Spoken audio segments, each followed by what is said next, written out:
o poder de um bom nome. Um bom nome.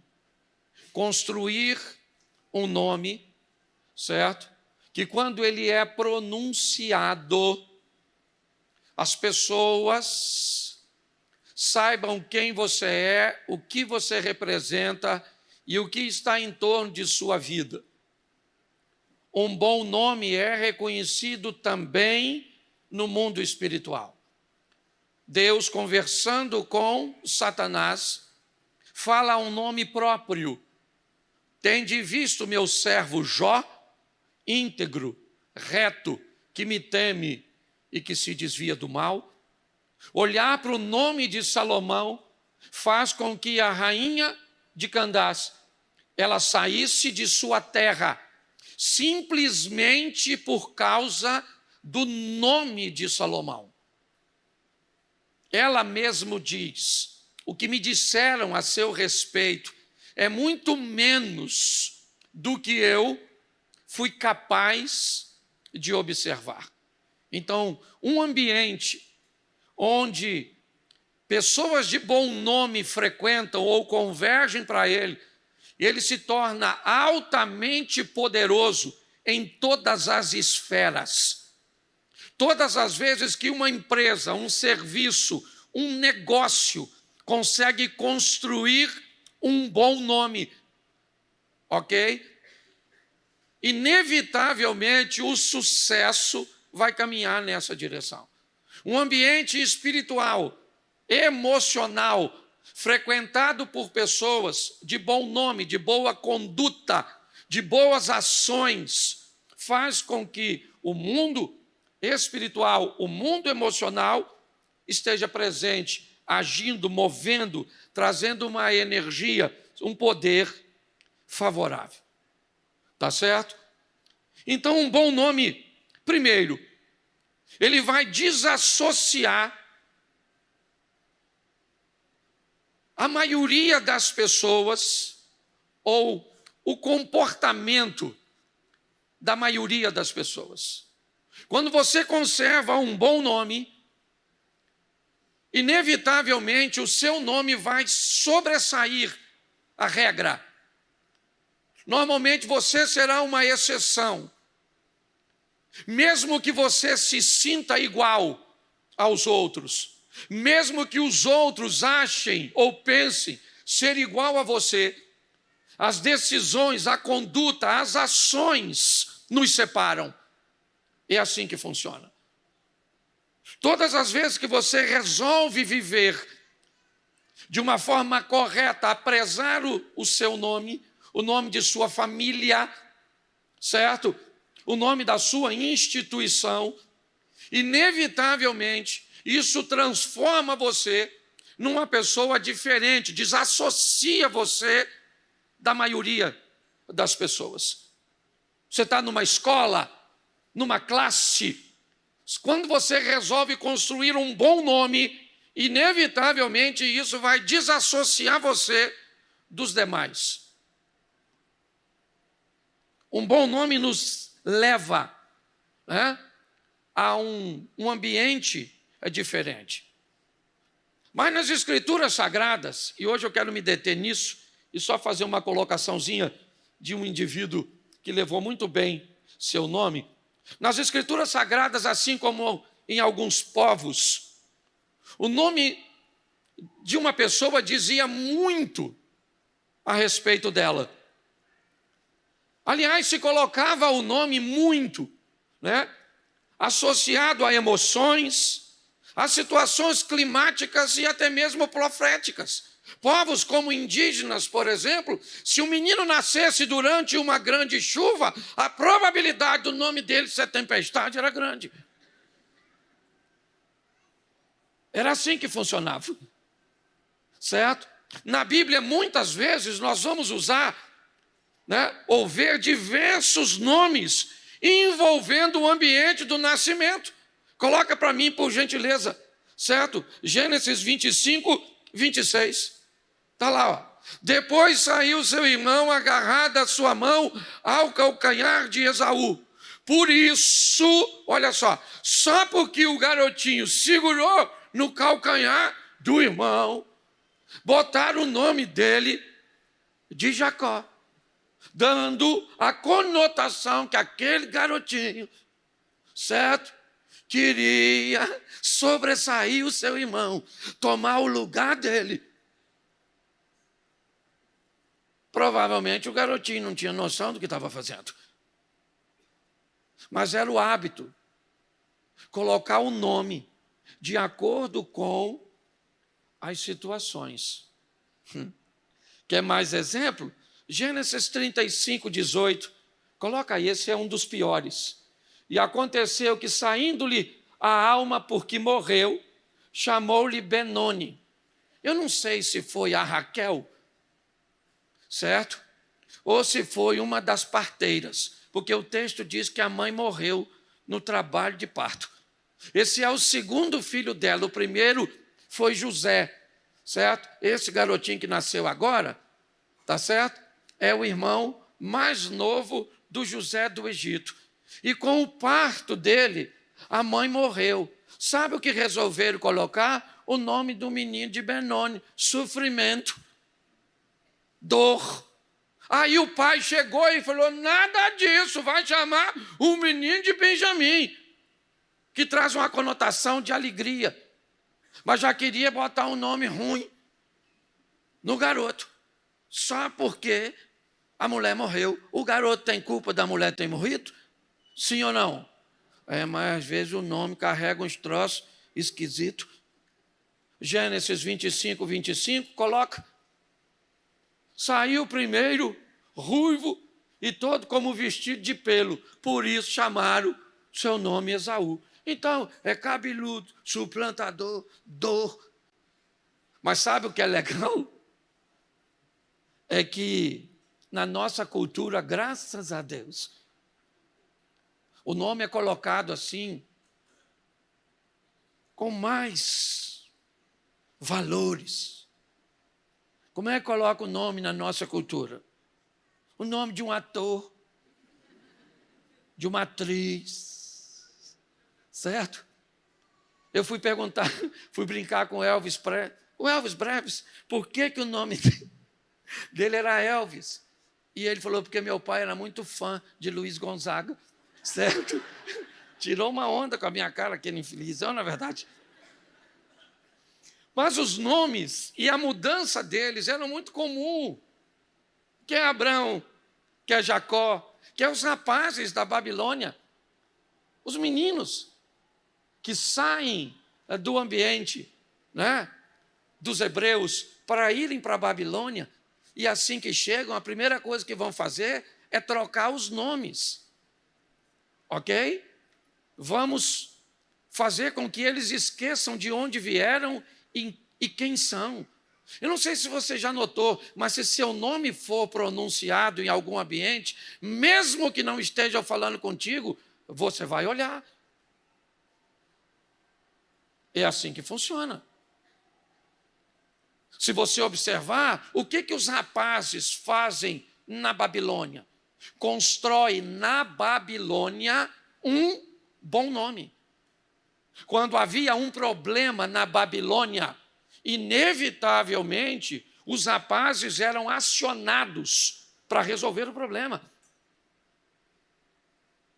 Um bom nome permitiu, principalmente a Daniel, ver o império babilônico cair e o nome e o ministério dele ficar de pé. Por causa da construção de um nome. E você sabe muito em torno do nome quando o dono dele não está presente. Essa é a grande verdade. O valor que temos para as pessoas em nosso bom nome, normalmente não é caracterizado quando nós estamos presentes, mas e sim quando nós não estamos. O que as pessoas dizem a nosso respeito quando nós não estamos lá para oferecer a ela nenhum desconforto, nenhuma ameaça. Então, a construção de um bom nome é importantíssimo. Hoje, o nome na nossa cultura tem mais a ver com quem carrega do que quem colocou. Porque não há nenhum intuito, certo? Nas pessoas que nos nomearam, ou pelo menos a maioria de nós.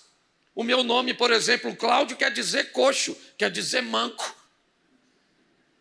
Eu jamais colocaria, depois que eu descobri o que era, os meus nomes dos meus 2 filhos, um significa domador de cavalos e o outro significa feliz, porque na hora de colocar eu prestei atenção. Então, construir um nome, hoje o quê? É nome de celebridade, jogador de futebol, cantor sertanejo, personagem de novela. Quem aqui, pode levantar a mão, não vou perguntar seu nome não, mas assim, tem um nome por causa de um personagem de novela, levanta a mão. Olha aí, tem gente. Cantor, tem alguém que recebeu em homenagem a cantor ou cantora? Olha aí, os cantores. Certo? Ok? Então nós vamos dar uma olhadinha nisso, por quê? Porque isso me chamou muito a atenção. Inicialmente, no começo da nossa história, o nosso nome só serve para estabelecer limite e protocolo. Pode notar. Quando você está começando a vida, normalmente é só para receber ordem. Lembra?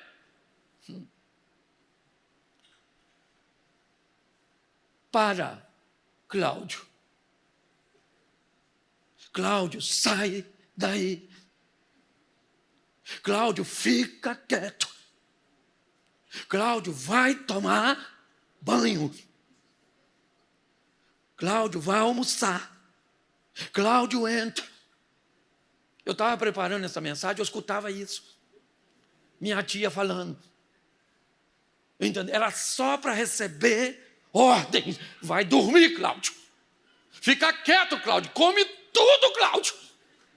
Senta, Cláudio. Você lembra disso?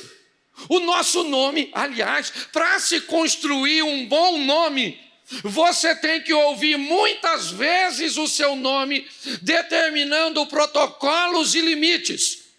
Crianças que não ouvem seu nome com limites, certo? E para obedecer protocolos se tornam adultos bem confusos. Então no começo é só para obedecer. Isso era bom demais. Sim ou não? Não. Você queria tomar banho? Você queria entrar? Não queria. Você queria obedecer? Não queria. Certo? Mas seus pais falaram bastante. Principalmente se você era bagunceiro no início. Certo? Que era para você ser uma pessoa que entendesse de limite, o que pode, o que não pode.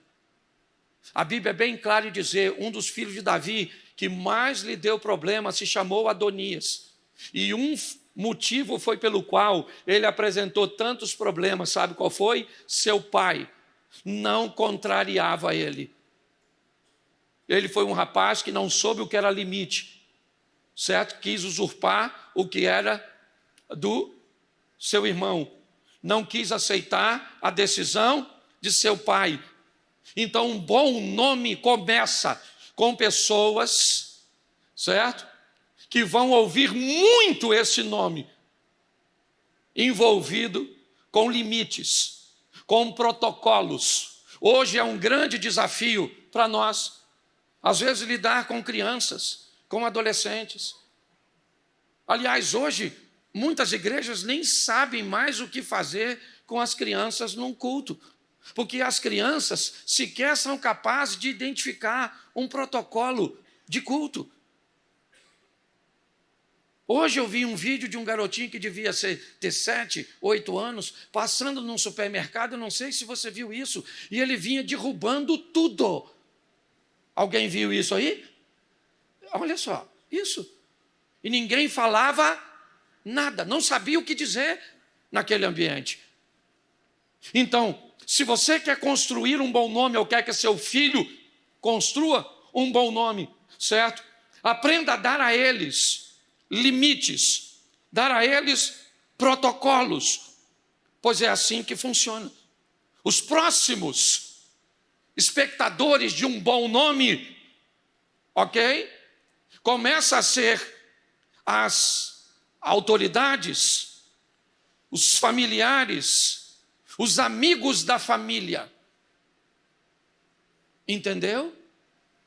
Quando seu filho vai para a escola, agora ele carrega o nome dele envolto no seu. Essa que é a grande verdade. Agora, quando alguém vai à sua casa, quando você vai à casa de alguém, inevitavelmente as pessoas estão observando você. E quando você sair, elas vão falar do seu comportamento, do comportamento de sua esposa, do comportamento do seu casamento, do comportamento dos seus filhos. Porque as pessoas estão fazendo uma leitura, elas podem não dizer para você, mas elas vão dizer de você para outras pessoas, isso com certeza. Então, quando os limites, os fundamentos são bem estabelecidos, a próxima fase agora é jogar a criança para o ambiente coletivo, é jogar a criança agora para lidar, certo? Em seus relacionamentos interpessoais. Como é que ela se comporta com os amigos da escola? Como é que ela se comporta com uma autoridade de um professor? Como é que ela se comporta na casa de uma outra pessoa? Diante de comida, de liberdade?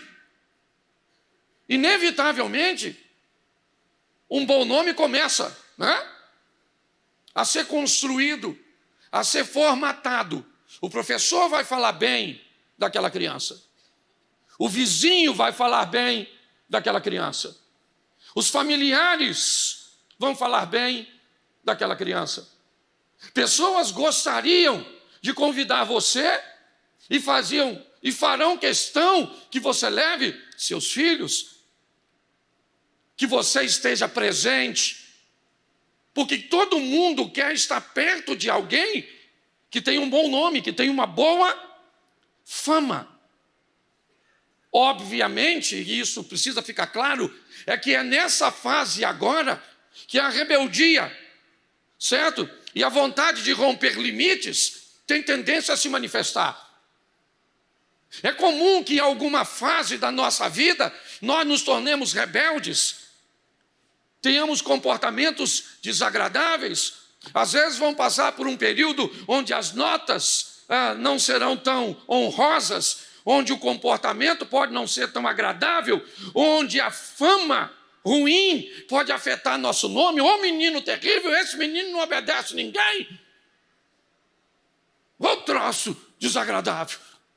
Um adolescente rebelde, mas é uma coisa bem pontual. Ela pode fazer parte da nossa vida tentando manchar nosso nome, é verdade. Mas, com essas situações, os valores e os princípios impressos pelas autoridades e referências que tivemos ao nosso redor vão ganhar força e estabelecer resultados. É assim em qualquer ambiente. Você é novo na igreja? Se você colar, se aproximar de alguém que tem um bom nome, a probabilidade de você se tornar um bom cristão é grande. Pastor, mas todo mundo que está na igreja, não. Cabe a você selecionar onde senta. Cabe você observar que tipo de conversa essa pessoa mantém, que tipo de postura ela traz consigo. Assim como se você for para o trabalho, como se for em qualquer ambiente, se aproximou de alguém que vai lhe oferecer valores e princípios corretos, provavelmente você vai construir uma boa história. Sente do lado de quem fica o tempo inteiro no celular, quem fica o tempo inteiro, certo? Conversando. Sente do lado de uma pessoa que você pede para levantar, ela está sentada, pede para cantar, ela está de boca calada, pede para levantar a mão, ela está de braço cruzado. E observe você daqui a 6 meses. Os outros cantam, você não canta, os outros levantam, você se senta, o outro ora, você nem fecha seus olhos, e é o Satanás. Não é o Satanás, não, é a pessoa.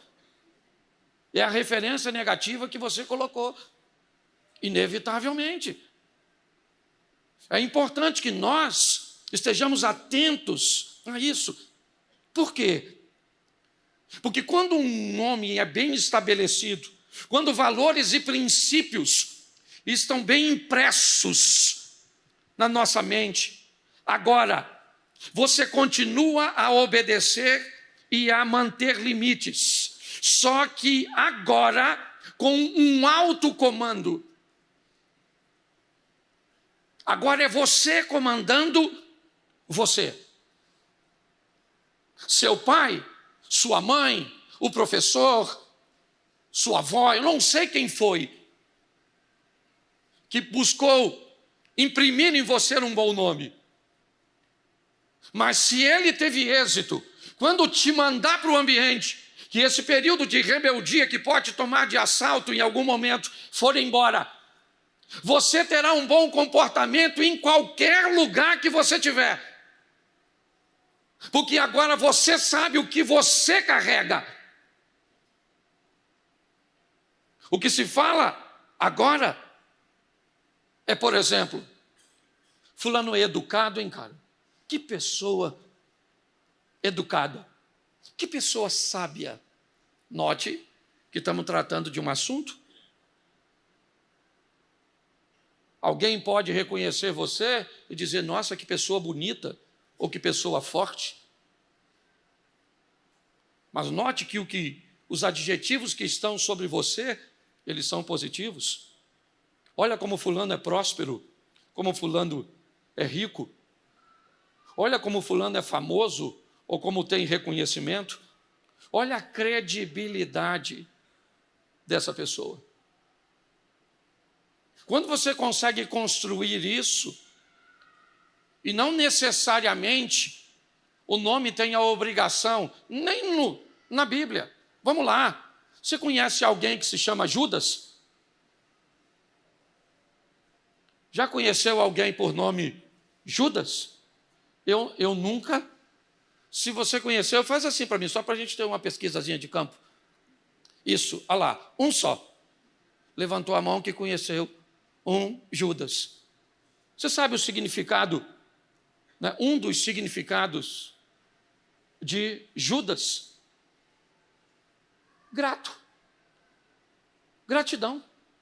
O significado do nome dele é bom, mas a conduta, a postura dele foi tão negativa que basicamente ninguém quer colocar sob nenhuma pessoa o nome desse cara. Um cara, com uma decisão, manchou um nome próprio. Fala sério. Você namoraria um Judas? Como é que é o nome do seu namorado? Judas. Certo? Provavelmente não. Então eu quero te mostrar agora rapidinho a postura de um cara que recebeu também um nome bem ruim. Eu não sei se a intenção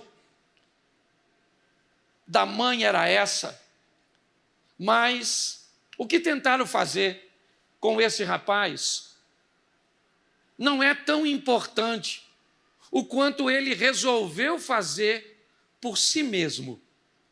A história parece meio atrapalhada, meio fora do tempo, mas em 1 Crônicas, capítulo de número 4, verso 9 e 10, coloca na tela, olha só. E foi Jabes mais ilustre do que seus irmãos. Sua mãe deu-lhe o nome Jabes, dizendo, porquanto com dores dei à luz. Verso 10.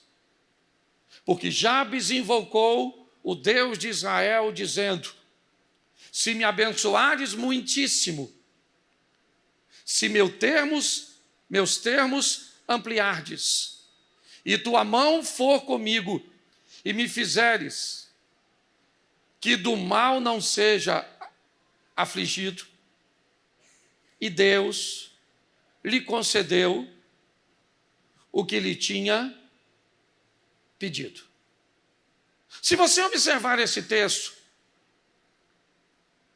o certo seria ele começar pelo final do verso 10. Olha como faria mais sentido se tivesse sido escrito assim o verso 9. E Deus lhe concedeu o que lhe tinha, repita comigo. E Deus lhe concedeu o que lhe tinha, verso 9. Foi Jabes mais ilustre do que seus? Não faz mais sentido? Por que Jabes foi mais ilustre do que seus irmãos? Porque Deus lhe concedeu o que ele havia pedido. Então vamos entender o que está acontecendo aqui. A história desse cara só tem 2 versículos. 2. Você só vai encontrar o nome Jabes um pouquinho antes, né, desse texto, referindo-se a uma cidade. Mas Jabes, como nome próprio, a história dele só tem 2 versículos, os 2 que eu mostrei para vocês. E o primeiro versículo começa com o final da história. É isso que é legal, certo? O primeiro versículo falando a respeito dele não diz o nome que ele recebeu, o que aconteceu com ele, qual foi a intenção da mãe, certo? Não diz nada disso. O texto já começa dizendo qual foi o desfecho da história dele. O que a Bíblia vai focar nesses 2 versículos que não tem muito tempo para falar a respeito desse personagem? Me parece que o propósito disso está em Eclesiastes 7:8. Coloca aí, por favor. Eclesiastes 7:8. Melhor é o fim das coisas do que o princípio delas. A história de Jabes começa falando do final. E isso é fantástico. Por quê? Porque talvez o seu início seja ruim, talvez o seu agora não seja muito bom, mas eu queria lembrar você, a sua vida ainda não acabou. É importante você acreditar e trabalhar para que o seu amanhã seja muito melhor que foi o seu ontem, porque melhor é o fim das coisas do que o princípio delas.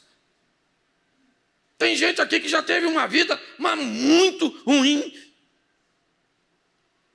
mas não foi ruim o suficiente para matar você. Então o que você descobriu? Certo? Que sua história pode até não ser tão grande, mas o final vai ser muito melhor que o começo. Posso ouvir um amém? Amém. Isso. Então a história faz questão de dizer que ele foi o mais ilustre dos seus irmãos. Então olha para quem está do seu lado, eu sei que é chato pra caramba. Eu até disse que não ia fazer, mas às vezes a gente vê as pessoas tão dispersas. Isso você também não é obrigado a fazer, não. Não quiser falar, não fala, que se dane. Certo? Certo? Mas se você quiser falar, olha para quem está do teu lado, diga, ainda não terminou. É isso aí. Ainda não terminou. Seu casamento ainda não terminou. Sua empresa ainda não quebrou. Sua fé ainda não desfaleceu. Você está entendendo? Ainda não acabou, ainda não terminou. O fim dessa história será melhor do que o começo. É assim que funciona. Mas vamos para o texto, que nós não temos muito tempo. Olha o que diz o verso 9. eu fico pensando, volta lá, por favor. 2 Crônicas, onde estávamos? Consegue voltar? Me ajude aí. 4:9. Isso. Sua mãe deu-lhe o nome Jabes, dizendo: porquanto com dores dei à luz. Ô, gente, eu fico pensando, o que faz uma pessoa fazer isso com o filho?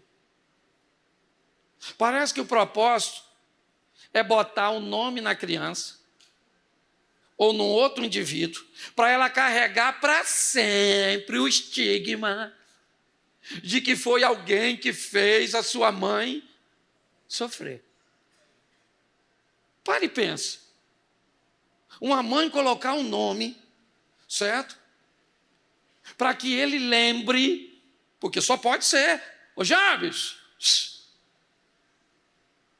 quem é o Jabes? O Jabes lá, o Jabes.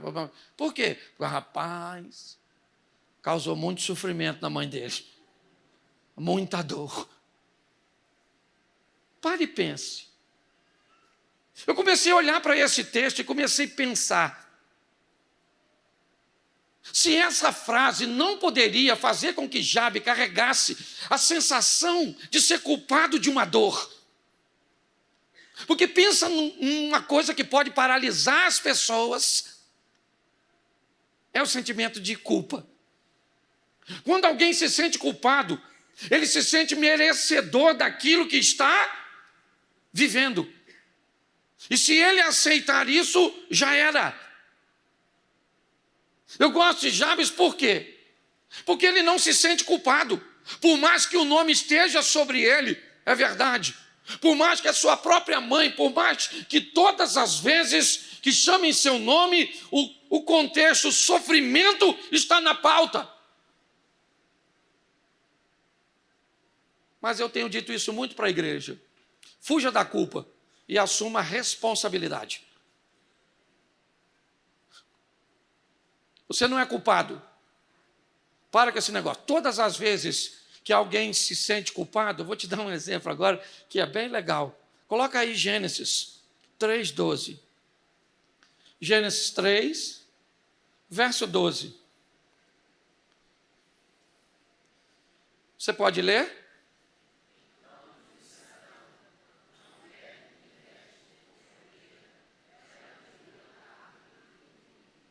Adão está conversando com quem?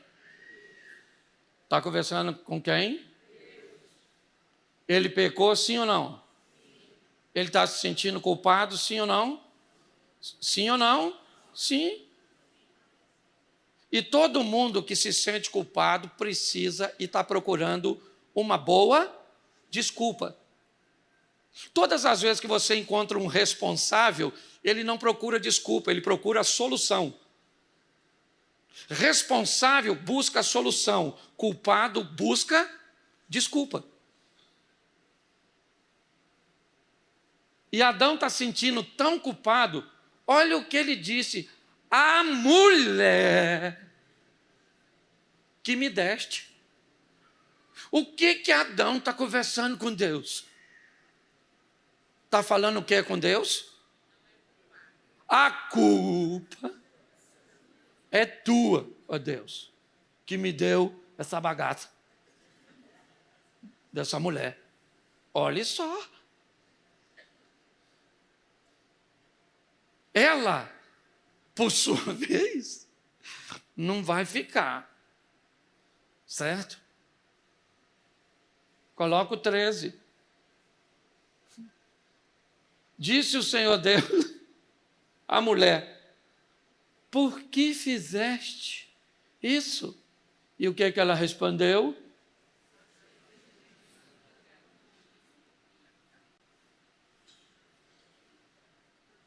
Eu não tenho nada a ver com isso. O problema é da cobra. Certo? Ô, gente, tenta pensar assim comigo. Imagine que você é Eva. Entendeu? Até os homens agora. Pensa que você é Eva. Aí tu está passando assim perto de uma árvore, sim. De repente, uma cobra fala, Eva. Ô, gente, ou os bichos conversavam, ou Eva era doida. Porque se eu estou passando num lugar e uma cobra fala, Cláudio, eu não quero nem saber a pauta do assunto. Não vai ter diálogo entre eu e cobra. Você está rindo, mas o assunto é sério. É que nós somos pequenos demais para entender isso. Mas o que eu quero que você entenda é o seguinte. Eu gosto do Jabes porque ele se sente e não culpado. Porque pensa em algo que pode paralisar você, a culpa. Você fez. Pronto, devia ter feito? Não. Mas fez, não fez? Eu uso sempre o exemplo de copo. Por quê? Porque você vem passando assim, ó. Aí você esbarrou no copo, o copo quebrou. Plá! Quebrou o copo. Se você é uma pessoa que se sentir culpada, olha o que você fala. Quem botou esse copo aqui? Eu cansei de falar que aqui não é lugar de copo. Agora sabe o que aconteceu? O copo quebrou. O que é isso? Isso é postura de... Quem foi que quebrou o copo? Mas ele quer saber quem colocou. Porque ele não teve culpa nenhuma de quebrar. O culpado é quem? Mas presta atenção quando um responsável quebra o copo. Quebrou o copo. Ô, gente, não vem aqui não, hein? Quebrei um copo. Vou pegar a vassoura, pá, vou tirar os cacos.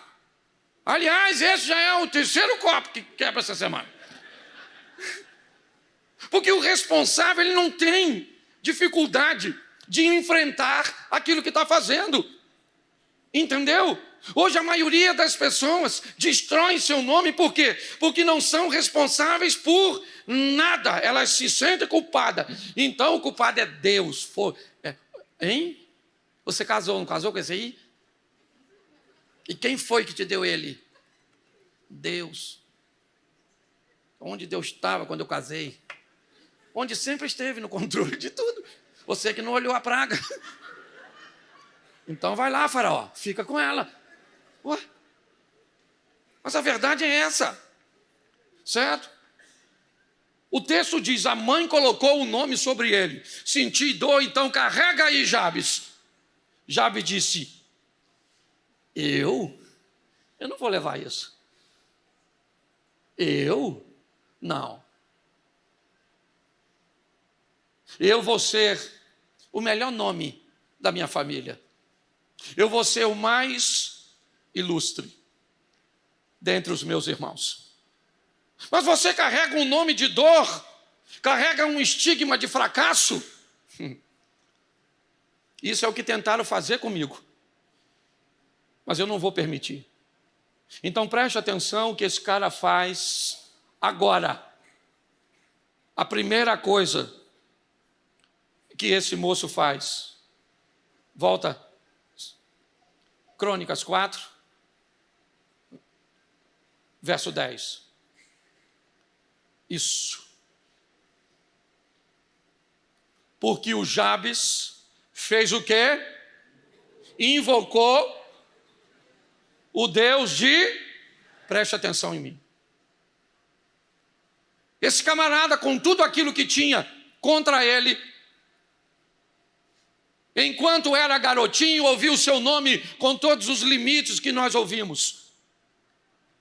Enquanto era um pouquinho mais rapazinho, talvez tivesse que explicar ou se envergonhar em algum momento de ter um nome tão desagradável.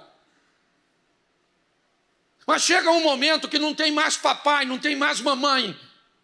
Eu não sei qual é a idade que você vai ser se submetido ou se submeter a cuidar do seu próprio nome. Grande parte de nós aqui não tivemos um pai ou uma mãe para cobrar o tempo inteiro. Alguém para estabelecer limite, para te formatar. A maioria de nós fomos formados pela vida. Essa é a grande verdade. Chega um momento em que o Jabes se torna responsável pelo seu nome. E quando ele se torna responsável pelo seu nome, o texto diz, nesse momento, ele invocou o Deus de Israel. Que Deus? O Deus do Abraão, que ele sabia muito bem quem era, pois nós já estamos em Crônicas.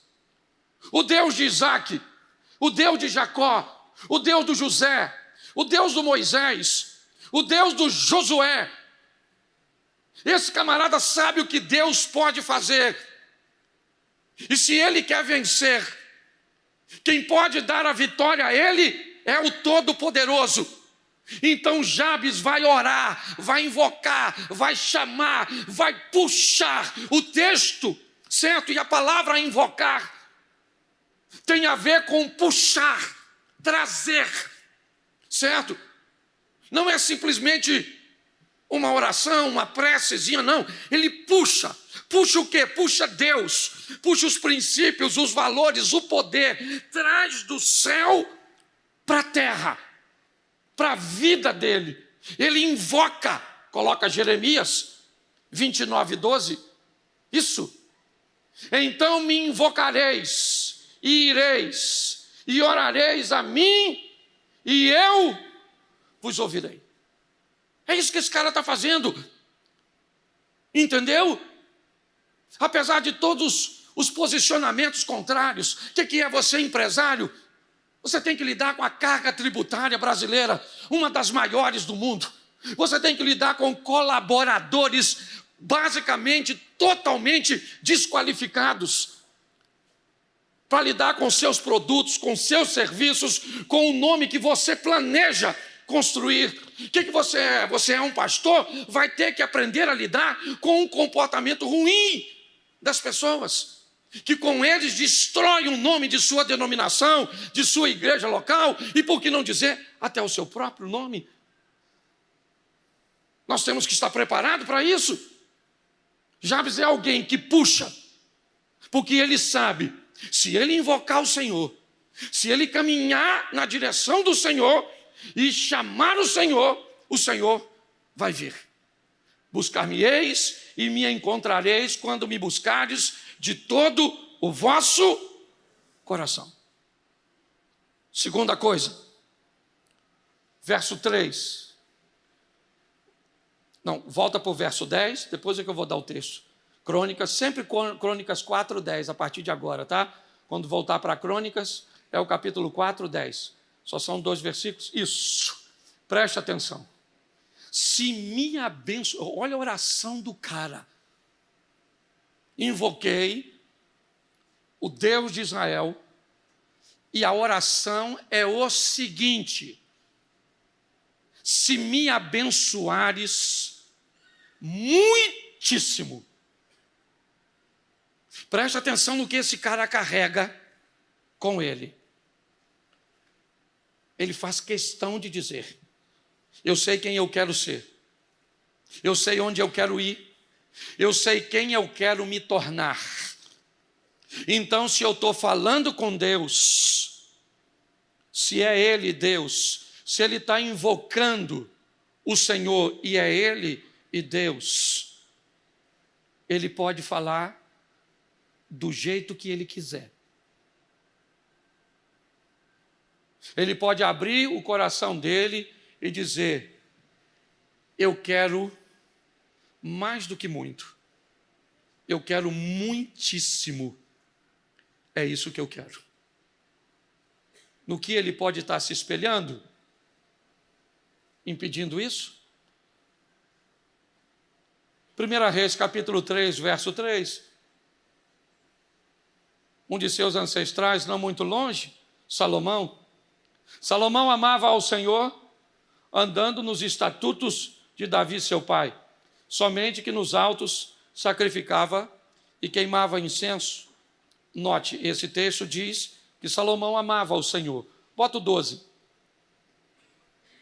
E eis que, segundo as suas palavras, certo?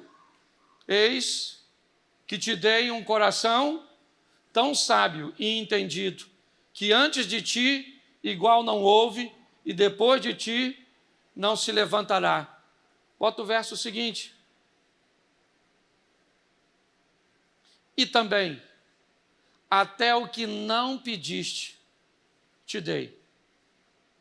Assim riquezas como glória, de modo que não haverá um entre os reis por todos os teus dias. Preste atenção. Eu gosto de Jabes, porque a oração dele está alinhada com a história do que Deus está fazendo. Quando ele invoca o Senhor no início da história, talvez ele esteja se inspirando nos patriarcas, no que viveram, na capacidade de Abraão de invocar o Senhor e interceder por seu sobrinho Ló. E ver o passo a passo daquela estrutura. Ele é capaz de olhar para Isaac e ver o único patriarca de uma esposa só, que nunca teve outra mulher, e que sua esposa também era estéril, mas os joelhos daquele marido fez com que sua esposa desse à luz.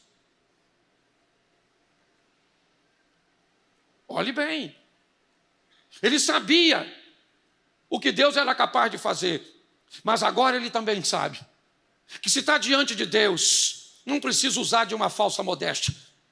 Se está diante de Deus, não precisa pedir alguma coisinha. Dá para fazer diante de Deus. Senhor, eu quero muitíssimo. Senhor, eu quero muito, eu quero ir além. Sabe Salomão, quando pediu apenas, quero um coração sábio. E Deus disse, eu vou te dar um coração sábio, eu vou te dar vida longa, eu vou te dar poder e uma estrutura sobre os seus adversários, e eu vou dar a você riqueza. Jabes é alguém que se levanta para ir para a presença de Deus, para pedir a Deus. Eu não sei o que você precisa. Se vier falar comigo, talvez precise usar de modéstia, porque eu sou limitado. Se for pedir alguém para orar por você, talvez você precise, sim. Mas se você vai falar diretamente com Deus e puxar Deus para a sua vida, não peça pouca coisa. Mergulhe na presença dEle e peça a Ele, porque Ele pode te dar e fazer o que ninguém pode te dar nem fazer por sua vida. Eu não sei o que você tem que resolver amanhã, mas Deus pode resolver e entrar com providência sobre quaisquer coisas. E Jabes sabe disso. Eu quero é muitíssimo. E talvez por isso ele foi maior. Volta para o 10. 2 Crônicas 4, 10. Eu quero muitíssimo e eu quero meus termos ampliados. É isso. Amplie minhas terras, minhas possessões. Eu quero alcançar, eu quero ir, eu quero fazer, eu quero viver.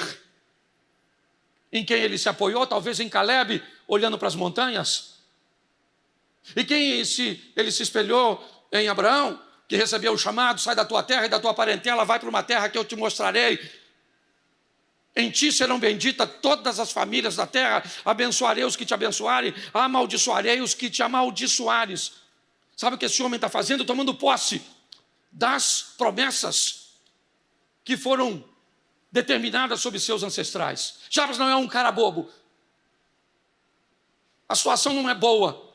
É verdade para ele, o nome que lhe deram para ele pode não ser de muita honra, mas esse camarada vai construir um nome extraordinário em apenas 2 versículos. O próximo está aí, ó. E a tua mão for comigo. Eu não quero tuas bênçãos, Senhor. Não é isso que eu estou falando. Eu quero a tua presença. Eu quero o Senhor comigo. É isso que ele está dizendo. Eu quero o Senhor na minha oração. Senhor, eu vou invocar o teu nome. Invocando o teu nome, eu quero ser muitíssimo abençoado. Invocando o teu nome, eu quero que o Senhor amplie as minhas terras. e eu quero que a tua mão seja comigo. Êxodo 33, 15. Coloca aí, um texto do Moisés. Então lhe disse: se tu mesmo não fores conosco, não nos faça subir daqui. Eu quero ir, mas eu quero que o Senhor nos acompanhe. Eu quero ter a segurança de estar com o Senhor. Essa frase é uma frase que vem depois de Deus conversar com Moisés. Sabe o que Deus disse a Moisés? Moisés, é melhor você conduzir esse povo sozinho. Porque, Moisés, o proceder desse povo não está legal. A postura desse pessoal não está legal, Moisés. Então eu vou logo te avisando. É melhor eu não ir com vocês. Porque se eu for com vocês, Moisés, e esse pessoal continuar se comportando desse jeito, eu sei, eu vou matá-los no deserto. Eu vou matá-los. Então, Moisés, é melhor e mais garantido para todos eu não ir com vocês. Entendeu? Porque eu zelo pelo meu nome e vocês não. Então é melhor nós não andarmos, vocês são meu povo, mas nessa, conduz você, Moisés, e me deixa fora. O povo se entristece com isso. Depois você lê, o povo começa a chorar, cada um consegue olhar para si mesmo e descobrir que realmente o que Deus está falando faz sentido. Eles poderiam dizer: Moisés, é melhor que Deus não vá, porque senão nós correremos o risco de morrer. Não é isso. Moisés lidera o povo por uma vontade que era do próprio povo. Se a tua presença não for conosco, não nos faça subir daqui. É isso. É o povo olhando para si mesmo e descobrindo, certo? Que Deus é perfeito e nós nem tanto. Nós precisamos melhorar. Já finalizando a oração de Jabes, volta no capítulo 4, no verso 10.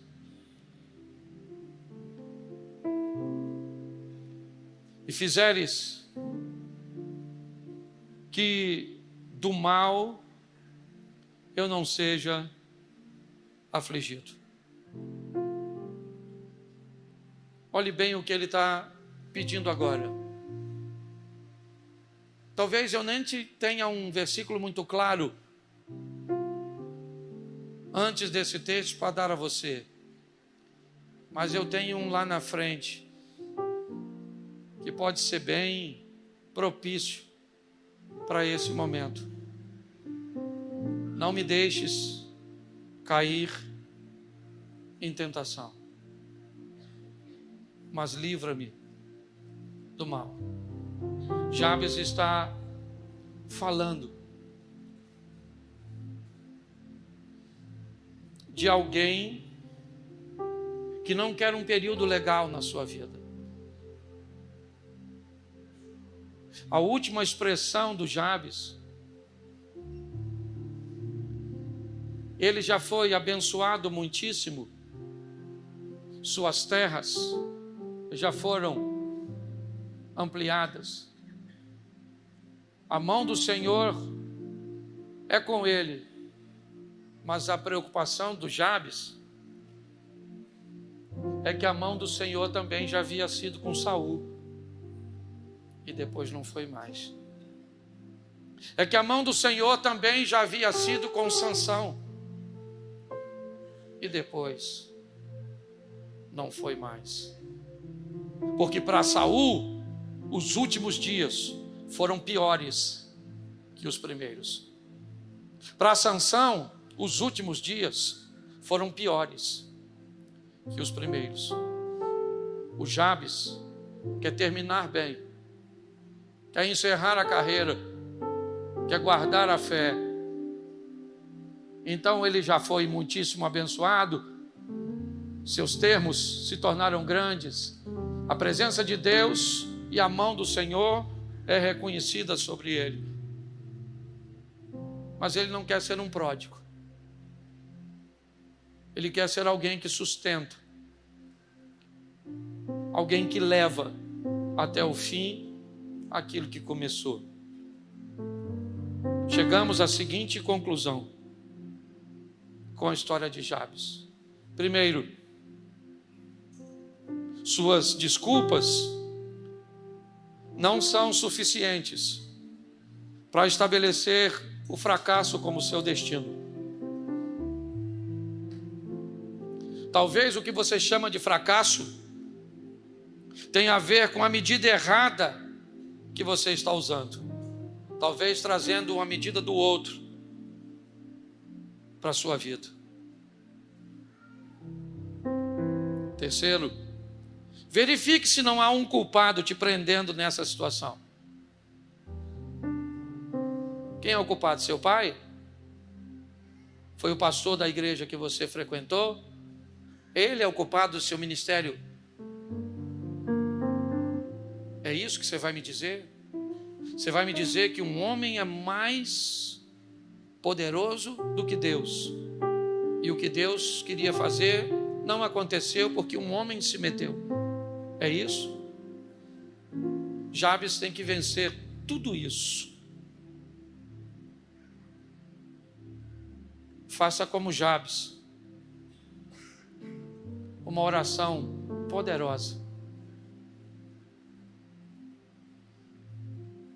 para que você consiga vencer.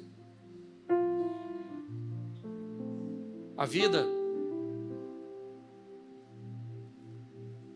está esperando seu nome aparecer.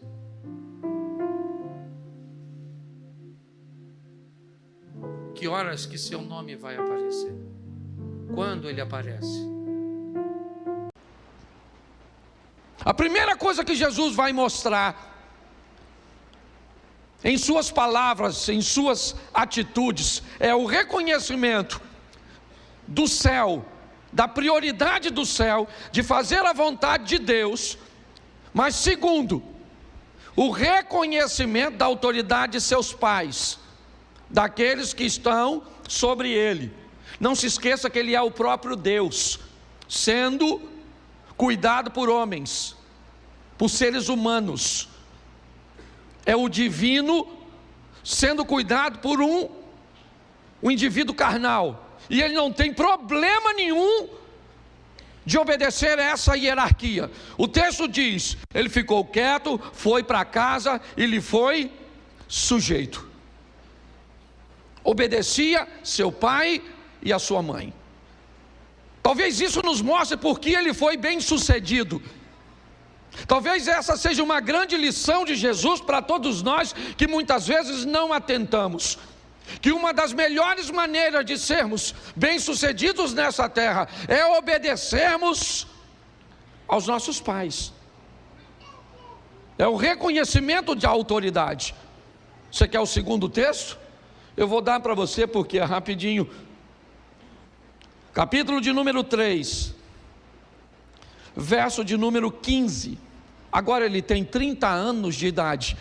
De 12 para 30, 18 anos depois, a Bíblia volta a falar, certo? De uma frase que ele disse. Mateus 3, 15. Mateus capítulo 3, verso 15. Jesus, porém, respondendo, disse-lhe: deixa por agora, porque assim nos convém cumprir toda a justiça.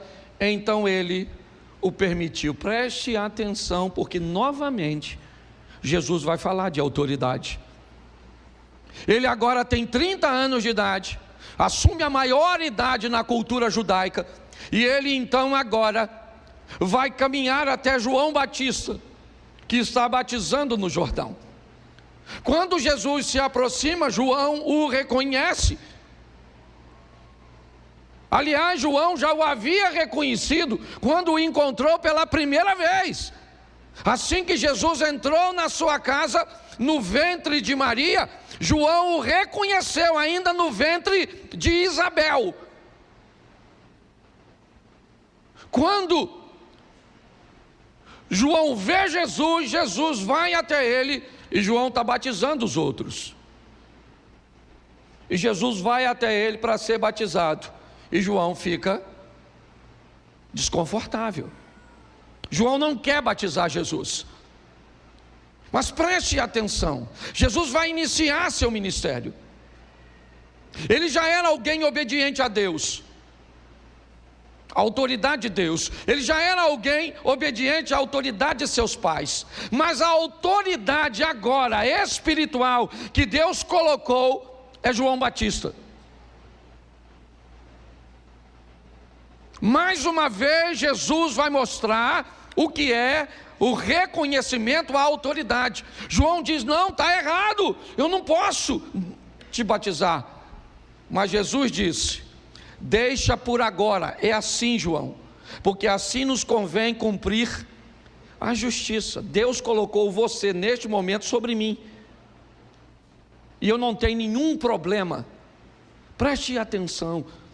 Hoje nós temos uma dificuldade tão grande de reconhecimento de autoridade. Hoje nós vemos tantas pessoas com tanta dificuldade de reconhecer a autoridade do chefe, a autoridade do patrão, a autoridade do mais velho, a autoridade do professor, a autoridade do pai, a autoridade do pastor, a autoridade do policial, a autoridade do político, a autoridade. Hoje nós vivemos uma crise de reconhecimento de autoridade.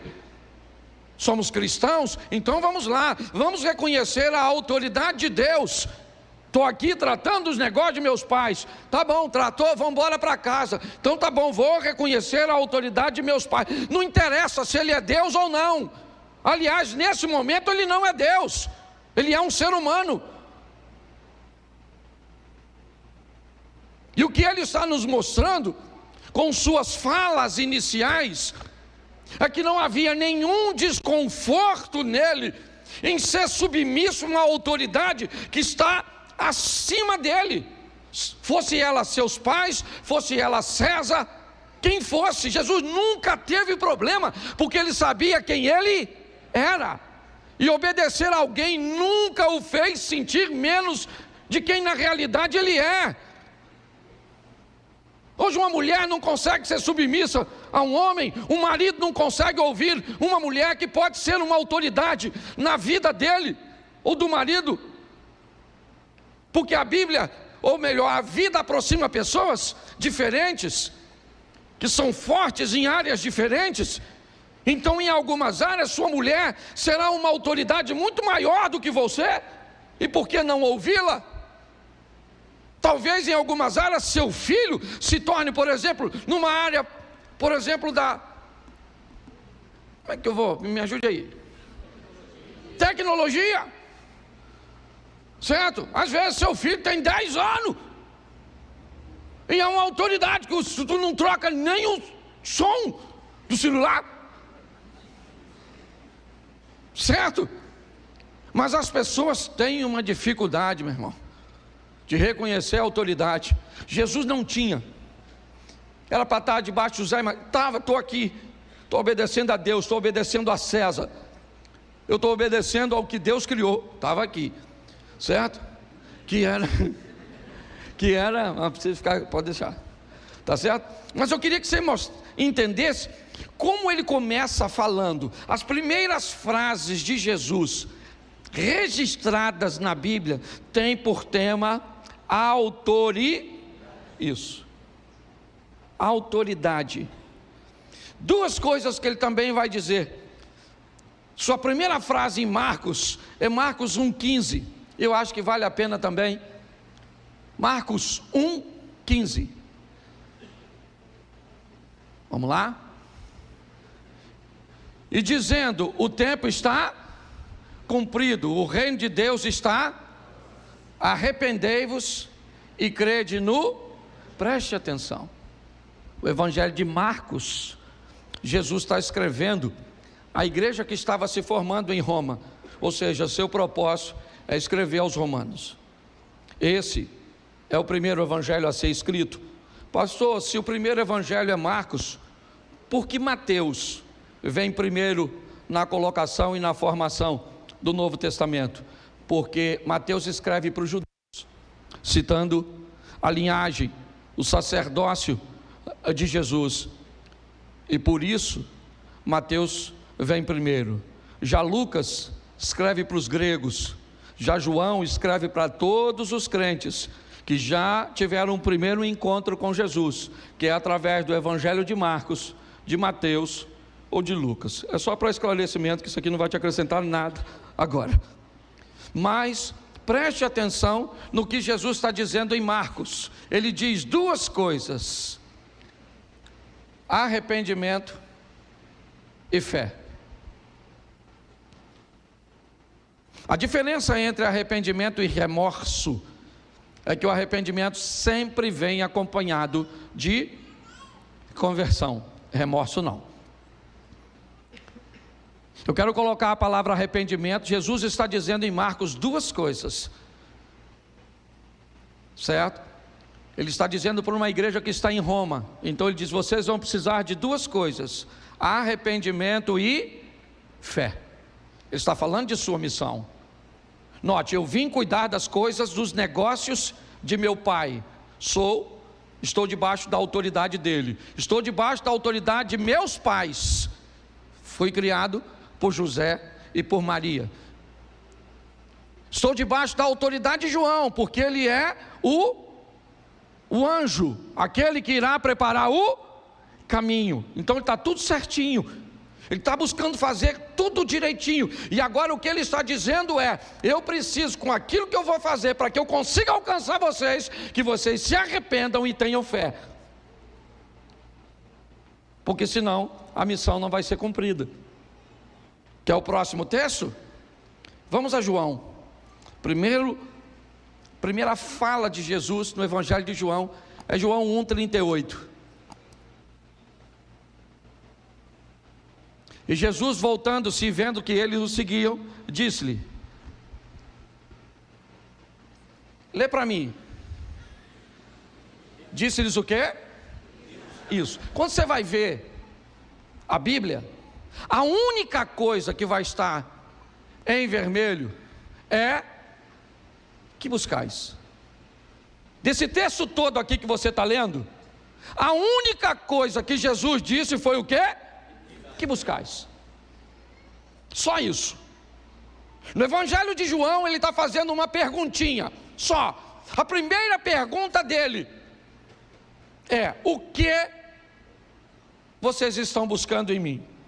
Note que em Marcos ele diz: arrependam-se e tenham fé. Mas agora em João ele diz: o que vocês estão buscando em mim? É cura? É libertação? Vocês estão querendo pagar uma dívida? Vocês estão querendo resolver um problema no casamento de vocês? Qual o motivo? Por que é que vocês estão me buscando? Quais são as expectativas que você tem em torno de se relacionar comigo? Para que vocês me querem? É isso que ele está dizendo. Preste atenção, porque um texto ele vai completando o outro. Eu li, porque eu separei aqui 10 frases ditas por Jesus. A primeira é o reconhecimento de autoridade de Deus e de seus pais em Lucas 2. A segunda é o reconhecimento da autoridade de João Batista sobre ele, Mateus 3,15. Depois é ele falando da sua missão em Marcos 1,15, onde ele fala de arrependimento e fé. A quarta está em João 1,38, onde ele pergunta: o que vocês estão buscando? Vocês vieram à igreja para quê? O que vocês querem comigo? O que vocês estão querendo comigo? É isso que ele está perguntando. No Evangelho de João, a história começa assim: o que você está buscando em mim? Eu preciso de 2 textos aqui. O primeiro é Gênesis 37:7. Gênesis 37:7. Estávamos amarrando os feixes de trigo no campo, quando o meu feixe se levantou e ficou em pé, e os seus feixes se ajuntaram ao redor do meu e se curvaram diante dele. Preste atenção. Estávamos amarrando os feixes de trigo no campo, quando o meu feixe se levantou e ficou em pé, e os seus feixes se ajuntaram ao redor do meu e se curvaram diante dele. Verso 2, o texto 2, Gênesis 42, verso 6. Gênesis 42, 6. José era o governador do Egito, e era ele que vendia o trigo a todo o povo da terra. Por isso, quando os irmãos de José chegaram, curvaram-se diante dele, com o rosto em terra. José era governador do Egito, e era ele que vendia o trigo a todo o povo da terra. Por isso, quando os irmãos de José chegaram, curvaram-se diante dele, com o rosto em terra. Feche os seus olhos. Senhor nosso Deus e Pai, em nome de Jesus, eis aqui a tua palavra.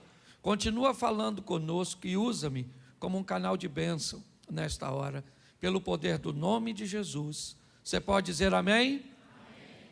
Eu quero mostrar a trajetória de um indivíduo que conseguiu alcançar aquilo que Deus tinha para ele. Não é porque Deus tem algo para você que isso necessariamente irá se cumprir. As promessas de Deus sempre serão vinculadas, ou na grande maioria das vezes, a via de regra, a postura daquele cujo qual recebeu a promessa. Para mim, os planos de Deus nunca foram de que Sansão vivesse a humilhação, a cegueira, um trabalho forçado, morresse debaixo de escombros. Eu não acredito que esse era o projeto de Deus. Essa foi a correção da rota daquilo que Sansão fez de errado.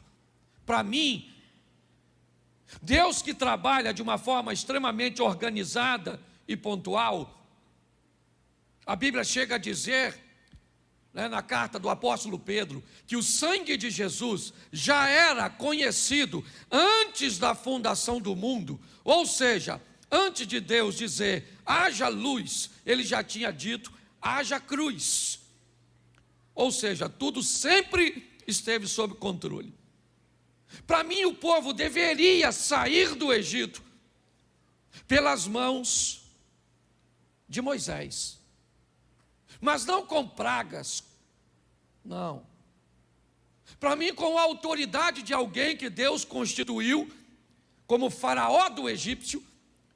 Ah, pastor, mas os egípcios jamais aceitariam um faraó egípcio. Talvez por isso que quando José se torna governador, me parece que não foi na gestão legítima dos egípcios, mas sim nos ixos, que haviam invadido e vencido o Egito e levado para lá, há anos atrás, a cavalaria, porque anteriormente o Egito nem cavalo usava.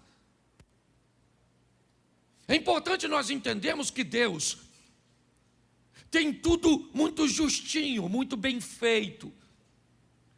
As pragas só vieram porque Moisés se atrapalhou.